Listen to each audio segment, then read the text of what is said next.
আল্লাহ বললেন মুসা কালিমুল্লাহ তুমি কি জিকির করবা শোনো। দুনিয়ার মানুষ যেই জিকির করে ওই জিকির হলো লা ইলাহা ইল্লাল্লাহ, লা ইলাহা ইল্লাল্লাহ, লা ইলাহা ইল্লাল্লাহ, লা ইলাহা ইল্লাল্লাহ, লা ইলাহা ইল্লাল্লাহু মুহাম্মাদুর রাসূলুল্লাহ সাল্লাল্লাহু আলাইহি ওয়াসাল্লাম। মুসা আলাইহিস সালাম জিজ্ঞাসা করেন আল্লাহ রাব্বুল আলামিন দুনিয়ার সবাই জিকির করে লা ইলাহা ইল্লাল্লাহ, আমিও লা ইলাহা ইল্লাল্লাহ জিকির করব। আল্লাহ এটা কেমন কথা? আল্লাহ বললেন মুসা তুমি লা ইলাহা ইল্লাল্লাহ জিকির কেন করবা না? तमाम পৃথিবীতে এই লা ইলাহা ইল্লাল্লাহ যত বেশি উত্তম আমার কাছে তার চেয়ে উত্তম পৃথিবীতে আর কিছু আমার কাছে নাই। এই জন্য চলাফেরার সময় আল্লাহ জিকির করবেন। কার জিকির? আল্লাহ।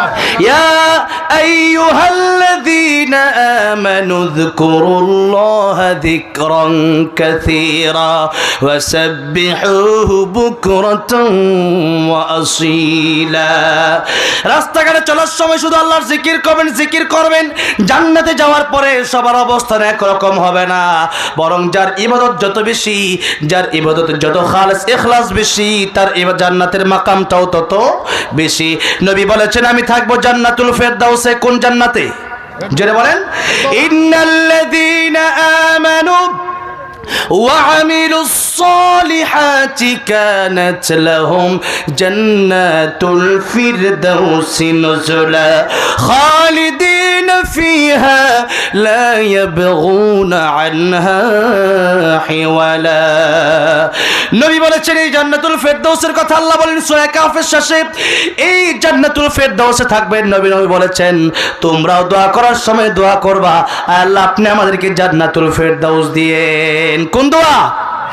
এই জন্য পিতা মাতার জন্য যখন আমরা দোয়া করব, দাদা দাদি নানা নানির জন্য যখন আমরা দোয়া করব, আল্লাহর কাছে আমরা দোয়া করব আল্লাহ রাব্বুল আমিন যাদের মা নাই, যাদের বাবা নাই, যাদের দাদা দাদি নানা নানি, শ্বশুর শাশুড়ি, আত্মীয় স্বজন, পাড়া প্রতিবেশী, অন্ধকার কবর দেশে আল্লাহ প্রত্যেককে আপনি জান্নাতুল ফেরদাউস দান করে দিয়েন। জোরে বলেন আমিন।